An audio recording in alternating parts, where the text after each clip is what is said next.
السلام علیکم ورحمۃ اللہ وبرکاتہ۔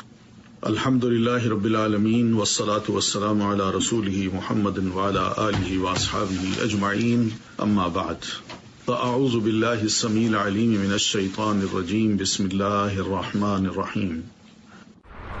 یہ ہماری بڑی خوش نصیبی ہے کہ اللہ تعالی ہماری زندگی میں ایک بار پھر رمضان مبارک ہمیں نصیب کر رہا ہے۔ ہم سب جانتے ہیں کہ رمضان ہم مسلمانوں کے لیے بالکل ایسا ہے جیسے موسم بہار ہوتا ہے۔ موسم بہار میں ہر شے، خاص طور پر پھول کھلتے ہیں، ان میں خوشبو آتی ہے۔ بینی ایک مسلمان کو اس ماہ میں داخل ہوتے ہی نیکیاں کرنے کا موقع مل جاتا ہے۔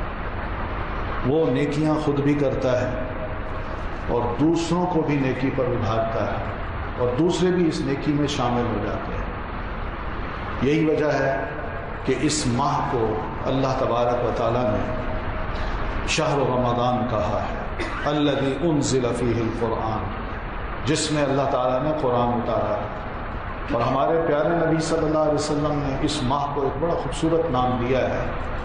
آپ نے فرمایا شہر المواسات، یہ باہمی ہمدردی کا مہینہ ہے، کہ اللہ تعالیٰ ایسا موقع لاتا ہے ایک مسلمان کے لیے کہ اس کو اپنا ماضی جو کچھ بھی ہونا تھا وہ ہو چکا، لیکن یہ ضرور موقع ملتا ہے کہ وہ اپنی ذات کے ساتھ ہمدردی کرتا ہے۔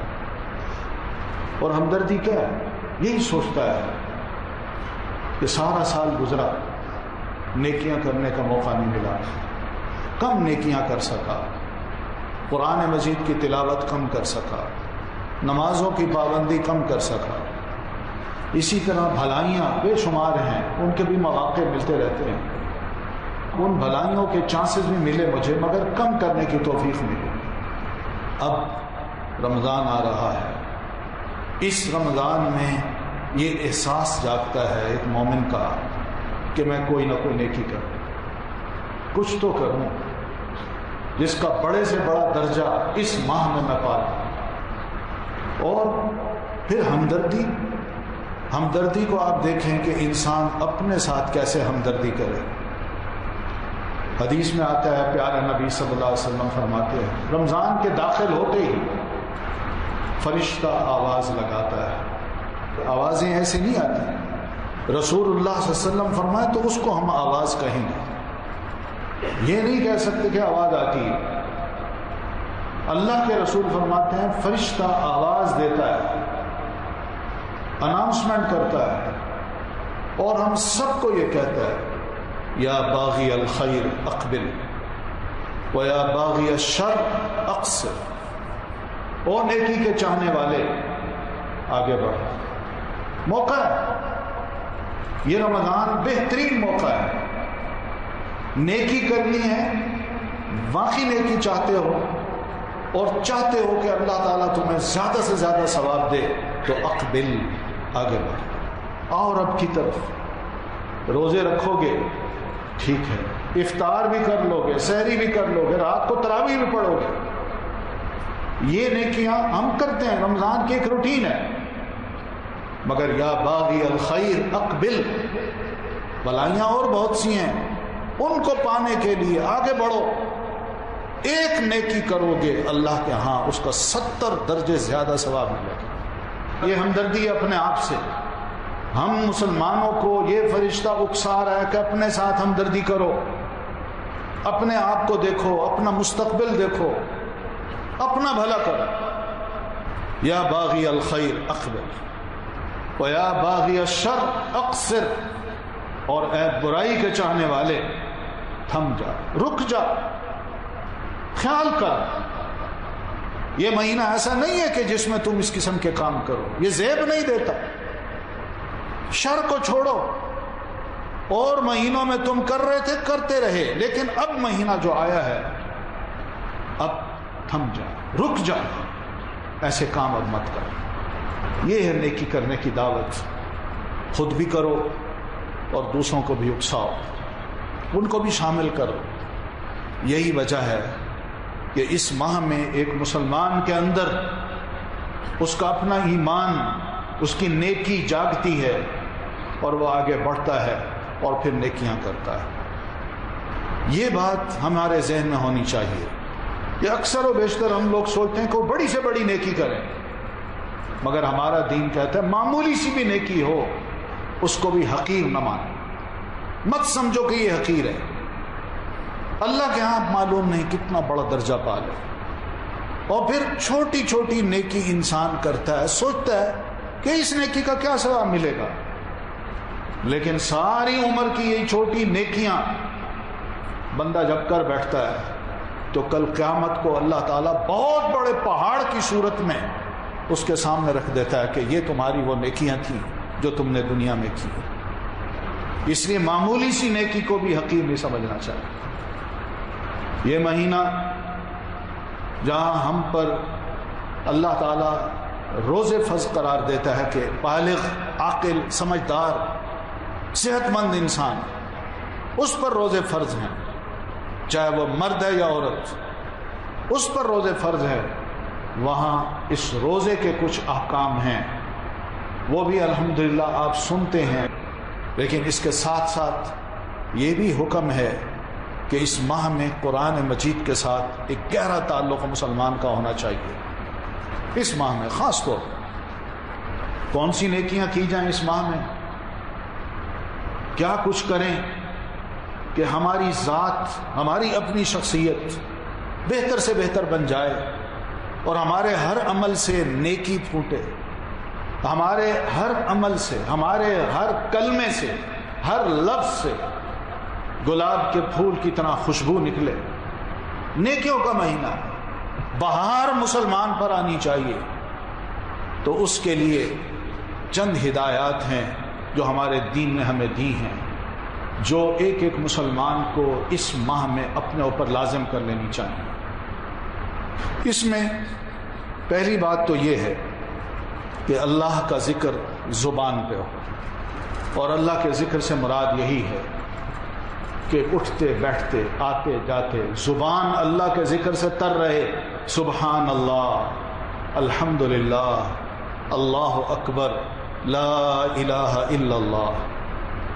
یقین مانی ہم سمجھتے ہیں کہ شاید معمولی سی بات ہے، دل کی گہرائی سے اور خاص طور پر اس کو سوچ سمجھ کے اگر ہم اپنی زبان سے یہ کلمات نکالیں تو ہم نہیں جانتے کہ اس کا کتنا ثواب ہے، کتنی بڑی نیکی ہے جو ہم کر سکیں۔ صرف ایک الحمدللہ کے بارے میں نبی صلی اللہ علیہ وسلم فرماتے ہیں تملأ المیزان۔ مسلمان اگر زبان سے یہ جملہ کہے الحمدللہ، اللہ تیرا شکر، تو اللہ تعالیٰ اتنے خوش ہوتے ہیں کہ نامہ اعمال میں ایک پلڑا اس جملے کو رکھ کے انتہائی بھاری کر دے۔ اور پھر سبحان اللہ، لا الہ الا اللہ، کیا گھستی ہے زبان، ہمارا دل کرتا ہے ہم گنگنائیں۔ یہ گنگناہٹ ہے جو دین ہمیں دیتا ہے۔ ایسا گانا جو زبان پہ آئے، فحش ہو، لچر ہو، اور اس میں ہم گائیں جس میں شیطانی شہوت، خواہش وہ ابھرے اور نیکی سے ہٹ جائیں، اس سے بہتر ہے کہ اس قسم کی گنگناہٹ ہماری زبان پہ آ جائے جس میں سبحان اللہ، الحمدللہ، اللہ اکبر، اور یہی زبان اگر تر رہے اس سے، تو اس سے بڑی خوش قسمتی اور کیا ہو سکتی؟ کیا گھستا ہے؟ کون سی ایسی تکلیف ہوتی ہے ہمیں؟ کون سا زیادہ وقت لگتا ہے؟ خاموش رہنے سے اگر یہی زبان چلتی رہے تو کیا یہ بہتر ہے یا خاموش انسان رہے؟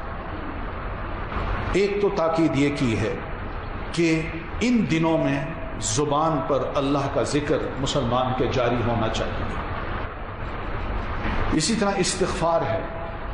اللہ کی جناب میں انسان سوچے کہ کتنی میں گستاخیاں کر چکا ہوں، کتنی زیادتیاں کر چکا ہوں، موقع اللہ دے رہا ہے زندگی کا، استغفار کرے۔ استغفار کا مطلب ہوتا ہے بخشش طلب کرنا، اللہ سے اپنے گناہوں کی بخشش مانگے۔ استغفر اللہ، اللہ میں تجھ سے گناہوں کی معافی مانگتا ہوں۔ کون سی شرم ہے اس میں؟ اللہ ہے جو مجھے جانتا ہے، میں چھپ کے جو کرتا ہوں وہ بھی جانتا ہے۔ علانیہ کرتا ہوں اس کو بھی جانتا ہے، حتیٰ کہ میرے دل میں آنے والے جو جو خیالات ہیں اللہ تعالیٰ فرماتا ہے وہ بھی جانتا ہوں۔ تو اس سے ہم کس طرح چھپ سکتے ہیں؟ دوسروں سے چھپ سکتے ہیں لیکن اللہ سے نہیں چھپ سکتے۔ اللہ کے آگے اگر ان تمام کاغذات کو یا سارے ورق کو کھول کے رکھ دیں اور کہیں اللہ یہ سب کچھ کیا ہوا ہے، تو جانتا ہے، بس اتنا چاہتا ہوں مجھے معاف کر دیں، کتنی خوشی ہو اللہ تعالیٰ۔ اور اس خوشی میں معلوم نہیں کہ اللہ معاف کرتا ہے یا ان برائیوں کو یا ان گناہوں کو نیکیوں میں بدل دیتا ہے۔ مواقع ہیں، کچھ موسم ہوتے ہیں زندگی کے، اللہ تعالیٰ نے سال میں بھی موسم رکھے ہوئے، سارا سال اگر خیال نہیں آتا تو اس ماہ میں کم از کم ہم رب کی طرف رجوع کر کے اس کو خوب یاد کریں، تو اس میں یقیناً قرآن مجید اس بات کی ضمانت دیتا ہے، الا بذکر اللہ تطمئن القلوب۔ تم سارا سال محنت کرتے رہے، بے چین رہے، دل وہ مطمئن نہیں ہو سکا، تم ذرا لگ کے اللہ کا ذکر تو کرو، دیکھو تمہارے دلوں کو اطمینان نصیب ہوتا ہے یا نہیں۔ یہ اللہ تعالیٰ کی بات ہے بھائی، ہم انسانوں کی بات نہیں۔ ہم انسان تو ڈاکٹر کے پاس اور معلوم نہیں کن کن لوگوں کے پاس جاتے ہیں اور اپنے علاج معالجے کے لیے گھنٹوں بیٹھتے ہیں اور جو مانگتا ہے وہ بھی دیتے ہیں، مگر پھر بھی علاج نہیں ہوتا، بے چین رہتے ہیں، ٹینشن، بے چینی، دل کے مسائل، یہ سب ایسی چیزیں ہیں جنہوں نے آج دنیا داری کی وجہ سے ہمارے دلوں میں یہ بیماریاں بٹھا دی۔ اس کا صرف ایک علاج ہے، الا بذکر اللہ تطمئن القلوب۔ لوگوں سن لو، اللہ خبردار کرنے کا یہ لفظ ہے، اللہ خبردار، الرٹ ہو جاؤ، بذکر اللہ تطمئن القلوب۔ اللہ کے ذکر سے ہی دلوں کو اطمینان نصیب ہوتا ہے، کسی اور چیز سے بالکل نہیں ہوگا۔ یہ ایک طریقہ ہے جو رمضان کو ہم استعمال اس انداز سے کر سکتے ہیں کہ ہم زبان پہ مسلسل اللہ تعالیٰ کے ذکر کو جاری کریں۔ آپ صلی اللہ علیہ وسلم خود فرماتے ہیں کہ اللہ تعالیٰ نے مجھے حکم دیا کہ اللہ کے رسول آپ کی زبان ہر وقت میرے ذکر سے تر رہے، اور اللہ کے رسول صلی اللہ علیہ وسلم ایسے کیا کرتے تھے۔ اگر آپ کو کہیں خاموش بھی بیٹھنا پڑا تو آپ خاموش نہیں بیٹھے، بات نہیں کی، دوسروں کی باتیں سنی ہیں، لیکن زبان ذکر سے تر رہی۔ اور آپ خود فرمایا کرتے کہ اس چھوٹی سی محفل میں بیٹھے بیٹھے میں نے رب کی جناب میں 70 مرتبہ استغفار کر لیا ہے، اور لوگوں کو پتہ نہیں ہوتا تھا۔ زبان تر رہی، خاموشی سے ذکر بھی ہو سکتا ہے، ذرا اونچی آواز سے بھی ہو سکتا ہے، تاکہ دوسروں کو ذرا بتا دیا جائے کہ میں بھی ذکر کر رہا ہوں، تم بھی کر لو۔ لیکن خاموشی سے بھی انسان ذکر کر سکتا ہے، یہ ایک موقع ہے۔ اس کے بعد دوسری چیز جو ہم سب مسلمانوں کو اپنانی چاہیے وہ ہے پیارے نبی صلی اللہ علیہ وسلم پر درود شریف پڑھنا۔ درود شریف دو ہے، ایک وہ ہے درود ابراہیمی جو ہم نماز میں پڑھتے ہیں، اور ایک مختصر درود ہے جس کو حدیث کی کتابوں میں دیکھا جا سکتا ہے، اللہم صلی وسلم علی نبینا محمد صلی اللہ علیہ وسلم۔ بس یہ درود ہے، اور یہ درود پڑھنا نبی علیہ الصلاۃ والتسلیم کا حق ہے، ہمارا فرض ہے، آپ کا حق ہے۔ حق اس لیے کہ آپ نے دین کو لینے کے بعد اس امت تک پہنچانے میں 23 سال لگائے، اور ان 23 سالوں میں جو رکاوٹیں آئیں، ان رکاوٹوں کا اگر ہم شمار کریں، یہ کوئی ذاتی طور پر نبی علیہ الصلاۃ والتسلیم کی اپنی ذات کو نقصان پہنچانے کے لیے بھی اور دین کو روکنے کے لیے بھی یہ سارے رکاوٹیں کھڑی کی گئیں۔ کوئی مسئلہ آپ کی جائیداد کا نہیں تھا، کوئی مال و دولت کا نہیں تھا کہ لوگوں نے رکاوٹیں کھڑی کی ہوں، کوئی عہدے کا نہیں تھا کہ نبی علیہ الصلاۃ والتسلیم نے عہدہ طلب کرنے کے لیے یہ جنگیں لڑی ہوں، نہیں، آپ کو روکنے کے لیے اور اس دین کے پیغام کو جو آپ پہنچا رہے تھے اس کو روکنے کے لیے یہ ساری رکاوٹیں کھڑی کی گئیں، مگر اللہ کے رسول صلی اللہ علیہ وسلم پہاڑ کی طرح جمے رہے اور اس کو فرض سمجھا، اور دن رات ایک کر کے رب کے حضور دعائیں کر کر کے، سجدے کر کر کے خوب محنت کی، اور یہ دین اللہ کے رسول صلی اللہ علیہ وسلم نے ہم تک پہنچایا۔ یہ ان کا حق ہے کہ ہم آپ کے لیے رب کی جناب میں یہ دعا کریں، اللہم صلی علی محمد، اے اللہ اپنی خاص رحمت محمد صلی اللہ علیہ وسلم پر نازل فرما۔ آج یہ دین مجھ تک یا آپ تک نہ پہنچتا تو سوچیے ہم کیا ہوتے، کیا ہوتے؟ بتوں کے آگے جھکے ہوتے، کوئی دمڑی بنا کے کھڑے ہوتے اور عجیب و غریب قسم کی حرکتیں کر رہے ہوتے۔ کتنی خوبصورت عبادت کا طریقہ ہے جو اس دین نے پیارے رسول صلی اللہ علیہ وسلم نے ہمیں سکھایا ہے۔ ایک ایک چیز آپ صلی اللہ علیہ وسلم کی ذات سے جو پھوٹی ہے وہ ہم سب کے لیے رول ماڈل ہے۔ کوئی شے ایسی نہیں کہ جس کی طرف اشارہ کر کے کوئی کہہ سکے یہ کام ناممکن ہے، اس میں لاجک نہیں، یہ کام جو ہے نا انتہائی مشکل ہے کہ انسان بجا ہی نہیں لا سکتا۔ الدین یسر، نبی علیہ الصلوۃ والتسلیم نے ایک نیچرل وے میں دین پر عمل کیا ہے، اور دین پر عمل کر کے نہ صرف دکھایا ہے بلکہ بول کے بھی دکھایا ہے۔ آپ کے ایک بول میں مٹھاس ہے، ادا ہے خاص، عمل ہے خاص، حکم ہے خاص۔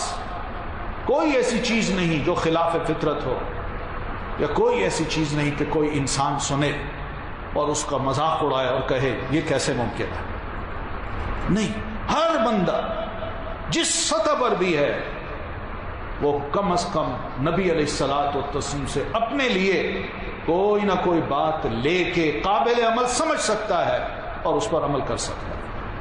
آپ کا حق بنتا ہے کہ ہم پیارے نبی علیہ الصلوۃ والتسلیم کے لیے دعا کریں، اور صرف رب کی جناب میں اتنی دعا، اے اللہ اپنی خاص رحمت جناب محمد الرسول اللہ صلی اللہ علیہ وسلم پر نازل فرما۔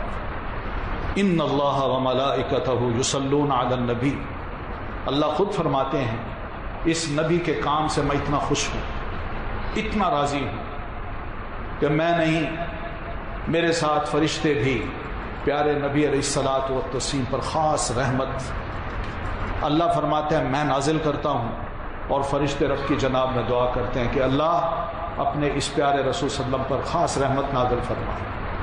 تو جب وہ دونوں یہ کام کر رہے ہیں تو ہمیں کہا گیا یا ایھا الذین آمنوا صلوا علیہ وسلموا تسلیما، مومنو تم بھی یہی کام کرو، تم بھی پیارے نبی علیہ الصلوۃ والتسلیم پر درود پڑھو، درود و سلام بھیجو۔ یہ ہمارا فرض بنتا ہے، آپ کا حق ہے، ہمارا فرض ہے۔ الحمدللہ آج جتنی نیکیاں ہم مسلمان کر رہے ہیں آپ کو ثواب مل رہا ہے، اور آپ ہی کے ذریعے ہمیں ہدایت ملی ہے۔ اللہ تعالیٰ نے آپ کو ایک ذریعہ بنایا ہے، ایک رول ماڈل بنایا ہے۔ کوئی انسان آپ کی شخصیت کی طرف یا آپ کی ذات کی طرف انگلی نہیں اٹھا سکتا کہ یہ رسول ہے جس میں یہ خرابیاں ہیں خدا نہ خواستہ، یا یہ عیب ہے۔ ایک پرفیکٹ انسان جو انسان ہو کے اللہ کا صحیح بندہ بن کے عمل کر کے دکھا دے، بتائیے وہ رول ماڈل نہیں ہے؟ یہ تھی نبی علیہ الصلوۃ والتسلیم کی خاص بات جس کے بارے میں ہمیں کہا گیا یہ فرض ہے آپ پر درود پڑھنا۔ جب آپ کا نام لیا جائے آپ خود فرماتے ہیں کہ من ذکرت عندہ ولم یصلی علی، میری امت کا بخیل انسان وہی ہے، کنجوس انسان وہ ہے کہ جس کے سامنے میرا نام لیا جائے محمد اور وہ سنتے ہی مجھ پر درود نہ پڑے، وہ بخیل انسان ہے۔ ویسے بھی محبت بھی ہے آپ سے، عقیدت بھی ہے، اللہ کا ہم شکر بھی ادا کرتے ہیں، تو حق بنتا ہے آپ کا کہ پیارے نبی علیہ الصلوۃ والتسلیم پر ہم چھوٹا درود ہو یا بڑا ہو پڑھا کریں، رب کی جناب میں دعا کیا کریں کہ اللہ کے رسول صلی اللہ علیہ وسلم پر اللہ تعالیٰ خوش ہو کے آپ پر اپنی خاص رحمت نازل فرمائے۔ تیسری چیز جو کرنے کی ہے وہ ہے قرآن مجید کی تلاوت۔ اللہ کا یہ کلام ہے، چھوٹی سی کتاب ہے 30 پاروں کی، بڑے بڑے والیومز ہم پڑھ لیتے ہیں، میڈیکل ہو، انجینئر ہو، آئی ٹی ہو، جب وہ پڑھنا پڑے، لٹریچر پڑھنا پڑے، ایگزامز دینے پڑیں، ڈگری حاصل کرنی پڑے، کتنی محنت ہم کرتے ہیں۔ یہ چھوٹی سی کتاب ہے، 1 والیوم، اس کا پڑھنا یہ بھی اللہ کے قریب انسان کو کر دیتا ہے۔ تلاوت جس کو کہتے ہیں، الذین آتیناہم الکتاب یتلونہ حق تلاوتہ، جن کو ہم نے کتاب عطا کی ہے، یہ قرآن مجید، جن کو، یہ کون لوگ ہیں؟ ہمیں اللہ تعالیٰ نے یہ کتاب عطا کی ہے۔ کوئی فرشتوں کی بات نہیں کر رہا، کوئی ایسی شخصیات کی یا ایسے لوگوں کی بات نہیں کر رہا جو عجیب سی مخلوق ہو، خلائی مخلوق ہو، ایسی بات نہیں ہے، بلکہ ہمیں ہمارے بارے میں کہا الذین آتیناہم الکتاب، جن کو ہم نے کتاب دی ہے وہ ہمیں، یتلونہ، وہ اس کی تلاوت کرتے ہیں، حق تلاوتی، جیسے کہ اس کتاب کی تلاوت کا حق ہے۔ اور تلاوت عربی زبان میں اس کے 2 مطلب ہیں، ایک ہے تلا یتلو تلاوتن، پڑھنا، اور دوسرا ہے تلا یتلو تلون، فالو کرنا۔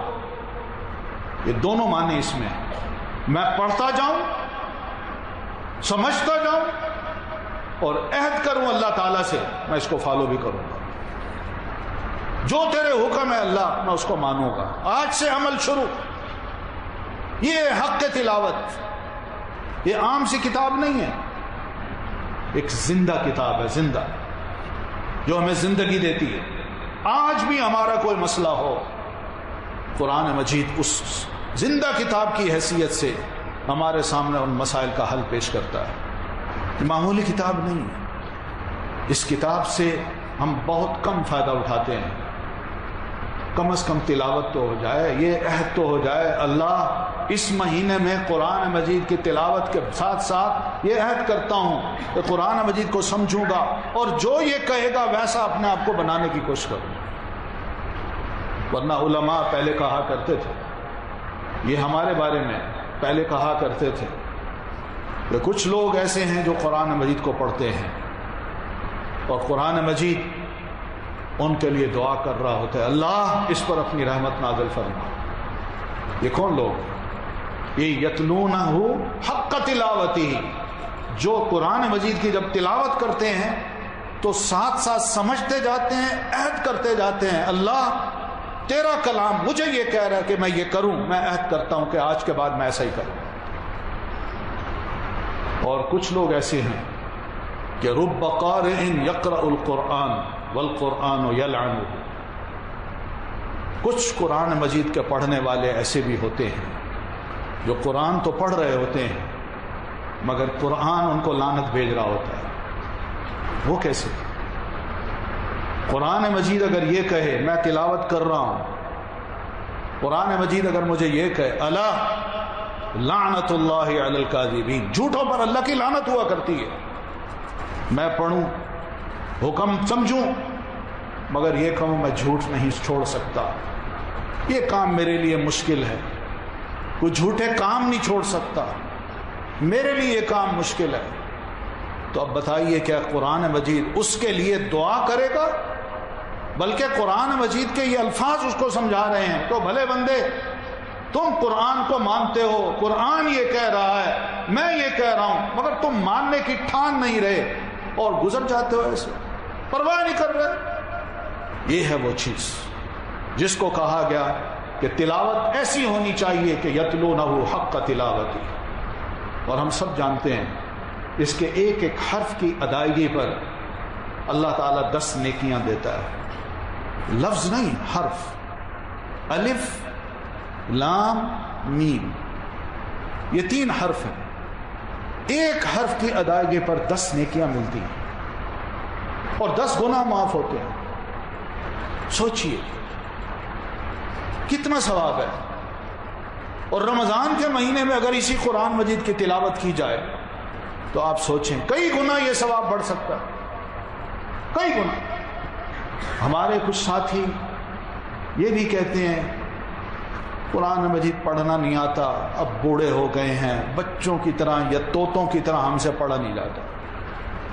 یہ غلط خیال ہے بھائی، شیطان کی طرف سے یہ خیال آ رہا ہے، آپ کو نیکیوں سے محروم کر رہا ہے۔ صحابہ کون سے بچپن میں ہی یہ سب کچھ سیکھ کے آئے تھے، بزرگ صحابہ تھے، مسلمان ہوئے، قرآن پڑھنا سیکھا اور سیکھ گئے۔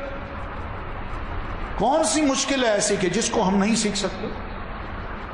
پھر بات یہ بھی ہے کہ پیارے نبی صلی اللہ علیہ وسلم فرماتے ہیں کچھ لوگ ایسے ہوتے ہیں جو قرآن مجید پڑھتے ہیں اور پڑھتے ہوئے اٹکتے، یتتعتع فیہ، یہ الفاظ ہیں جس کا معنی ہے کہ وہ لفظ صحیح طرح پڑھ نہیں سکتا، یا پڑھتا ہے تو اٹک جاتا ہے، اور پھر وہ کوشش کرتا ہے کہ میں اس کو صحیح پڑھوں۔ یہ ادا اللہ تعالیٰ کو بڑی پسند ہے۔ اللہ تعالیٰ فرماتے ہیں یہ پڑھ رہا ہے، کوشش بھی کر رہا ہے، اس کے 2 ثواب لکھو، اس لیے پڑھنے کے اور ایک کوشش کرنے کے۔ ہمیں اتنا کچھ اللہ تعالیٰ دینے کو آیا ہے، یہ حق قرآن مجید کو بھی دیں، ہم اس کو مانتے ہیں، اس کی تلاوت اس ماہ میں کریں، عہد کر لیں کہ انشاءاللہ اس ماہ میں 1 ختم ضرور کریں گے قرآن مجید کا، یعنی 1 پارہ بھی اگر روزانہ پڑھا جائے، اس کی تلاوت کی جائے۔ اور بعض کو تو اللہ تعالیٰ یہ بڑے خوش نصیب لوگ ہیں جو بعض لوگ 3 4 ختم کر ڈالتے ہیں قرآن مجید کو، بڑا خوش نصیبی ہے۔ قرآن سے لگاؤ، اس سے محبت، اس کی تلاوت، یتلونہ آناء اللیل و آناء النہار، دن کا وقت ہو، دن کی گھڑیاں ہو، رات کی گھڑیاں ہو، قرآن مجید کی تلاوت میں لگے رہتے ہیں۔ ایسے لوگ اللہ کو بڑے محبوب ہیں۔ 1 مہینہ ہے، 1 مہینہ، اس مہینے میں تھوڑا سا دنیاوی جو مصروفیات ہیں ذرا ان کو سکویز کر کے، تھوڑا کر کے اپنا وقت ذرا اس نیکی کی طرف لگا دیں، تو یقین مانیں 1 مہینے کے بعد عید کے روز آپ واقعی محسوس کریں گے کہ آج میرے لیے واقعی عید کا دن ہے، میں نے کچھ نیکیاں کی ہیں، میں نے کچھ اللہ کے حضور کچھ مانگا ہے، آج اللہ نے مجھے انعام دینا ہے۔ اور عید کا دن خوشی کا دن ہوتا ہے مومن کے لیے، اس لیے کہ وہ نیکیاں کر کے جب رمضان کو ختم کر کے عید کا دن مناتا ہے تو عید کا مطلب ہی خوشی کا دن ہوتا ہے۔ اس کو خوشی اسی بات کی ہوتی ہے کہ میں نے نیکیاں کی ہیں، میں نے اچھے کام کیے ہیں، بھلائیاں کی ہیں، خیر کو مانگا ہے، شر سے پرے رہا ہوں، اور الحمدللہ میری ذات سے کسی کو تکلیف نہیں ہوئی۔ تو محترم، یہ مہینہ حقیقت میں نیکیوں کا مہینہ ہے۔ آئیے سب مل کے انشاءاللہ اللہ تعالیٰ سے عہد کریں کہ اللہ تعالیٰ ہم سب کو توفیق دے کہ ہم اس ماہ میں کوئی اچھی سے اچھی نیکیاں کر سکیں، سمیٹ سکیں، اپنے نامہ اعمال میں نیکیوں کا اضافہ کروا سکیں، اور اس کے ساتھ ساتھ جو برائیوں کی ایک لسٹ بنی ہوئی ہے، خدا کرے کہ ہم اپنی اس نیکیوں کے ذریعے ان تمام برائیوں کو اور گناہوں کو مٹوا بھی سکیں۔ اللہ تعالی ہم سب کو اس رمضان المبارک سے بھرپور فائدہ اٹھانے کی توفیق عطا فرمائے۔ اقول قولی ھذا واستغفر اللہ لی ولکم ولسائر المسلمین برحمتک یا ارحم الراحمین۔